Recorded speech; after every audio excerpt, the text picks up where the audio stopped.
Existe uma pesquisa de que o TDAH é mais influente na qualidade de vida de uma família do que a asma. Você já percebeu que o vídeo de hoje é pra lá de importante, né?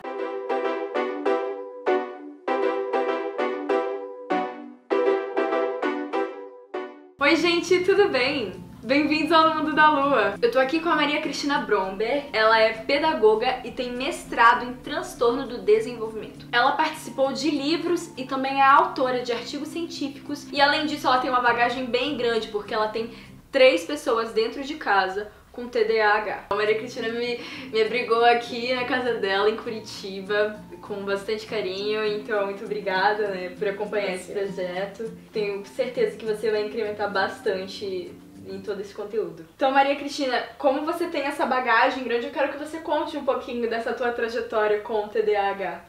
Tá bom, Ana Carolina, eu quero agradecer em primeiro lugar que eu fiquei muito animada quando você entrou em contato comigo, achei o seu trabalho muito interessante mesmo. Existe muita ignorância, muita falta de conhecimento científico sobre o assunto, né? Os mitos ainda são bastante fortes e eu acho que todo o movimento que a gente faz em relação à divulgação sobre o TDAH é muito importante. Eu tenho 3 filhos e o meu filho mais velho, com 6 meses, começou a apresentar uma dificuldade no sono. Ele acordava de madrugada e não dormia, e isso continuou por muitos meses e a gente não sabia o que fazer, até o momento que alguém deu a dica que talvez ele tivesse alguma coisa a mais. Ele daí já estava com 1 ano e 10 meses. Aí, seguindo essa orientação, eu fui buscar um especialista e na época se falou em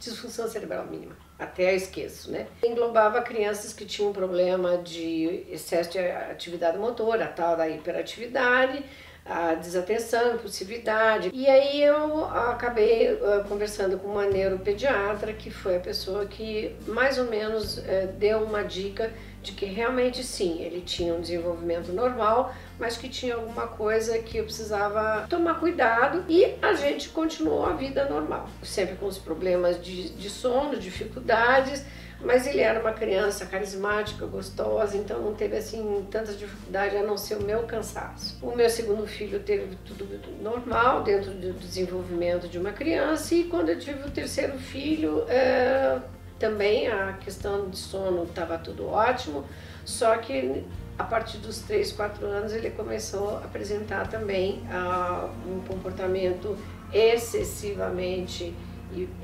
ativo, com uma tendência grande para cair, se machucar, alguma dificuldade de atenção, na escola não era muito daqueles alunos que os professores gostam, então a gente mais ou menos achou que o padrão estava se repetindo, mas na verdade meus filhos cresceram e eu não tive nunca nenhuma orientação de que seria uma questão de saúde mental, que seria uma questão comportamental, até que quando esse meu filho mais velho já estava com 26 anos, eu fui pedida para fazer uma tradução de um livro sobre transtorno de déficit de atenção e hiperatividade na escola. E para minha grande surpresa, o que a profissional descrevia era aquilo que eu conhecia dos meus 2 filhos e do meu marido. Eu comecei a estudar bastante o assunto, fui a fundo e com a pessoa que tinha me dado o livro para traduzir,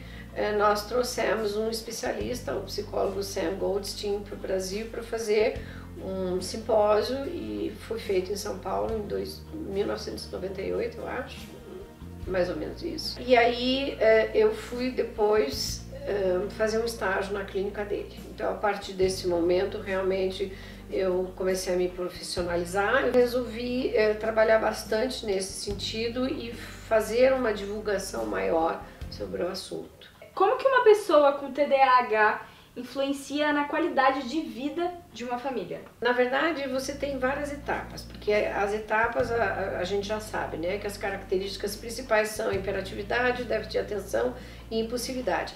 E cada fase no desenvolvimento de uma pessoa aparece mais uma coisa ou outra. Então, a criança com hiperatividade extremada, essa criança agita muito o ambiente, né? Ela deixa as pessoas sem saber muito o que fazer e sempre tem essa conotação de falta de educação. Os pais sofrem com o preconceito dos outros, com a crítica, dizendo que eles são maus pais, que eles não dão disciplina, ou que então a família é desestruturada e as crianças acabam sendo daquele jeito desagradável. Então há uma reação na sociedade e às vezes as crianças mesmo nem são bem aceitas no seu meio. Aí os adolescentes têm um problema maior no grupo, porque eles são mais impulsivos, eles não dependem tanto dos pais, né? A escola eles não dão muita importância, embora isso seja um fator bem sério para a criança e para o adolescente, mas o adolescente é interessante, ele tem dificuldades por causa da impulsividade. Então ele vai ter problemas no relacionamento com os pares e com a autoridade. E o adulto vai ter dificuldades que têm a ver com aquelas questões de infância, como desatenção. Às vezes no trabalho ele tem muita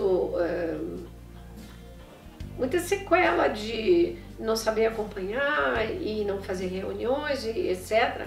Mas na relação afetiva também aparece bastante dificuldade. Às vezes não lembra dos aniversários, não toma nota do que precisava fazer e deixa de fazer. E tudo isso, se você pensar, dentro de uma vida familiar tem grande importância. Os pais, começando com uma criança com TDAH, se sentem muito culpados.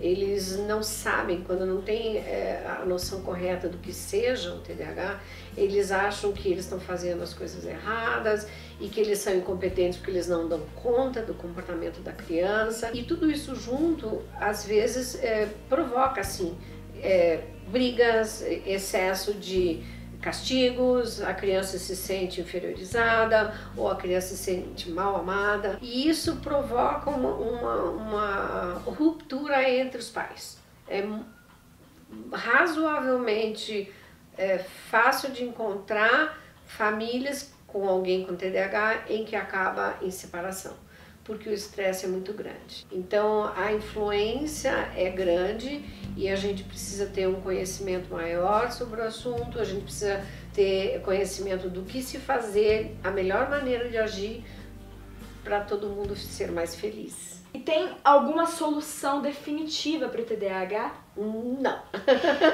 É como você ter olhos castanhos ou você ser canhota. Você tem que aprender a viver com isso. Tanto a própria pessoa, um dos objetivos de tratamento que envolve a escola, quando a criança está na escola, o adolescente, que envolve os pais para saberem como lidar melhor, que envolve os próprios parentes. Às vezes, quando eu faço o acompanhamento, eu falo com os avós, às vezes a gente chama namorado de adolescência. Todo mundo que convive com aquela pessoa e que é importante para aquela pessoa precisa saber o que é o transtorno, como se apresenta, quais são as habilidades que são naturais, que estão relacionadas também com as características e as dificuldades. E o que é que você pode fazer? À medida que a criança vai crescendo, vai diminuindo o papel do pai e da mãe, mas talvez aumente o papel da professora, aumente o papel do terapeuta, dos próprios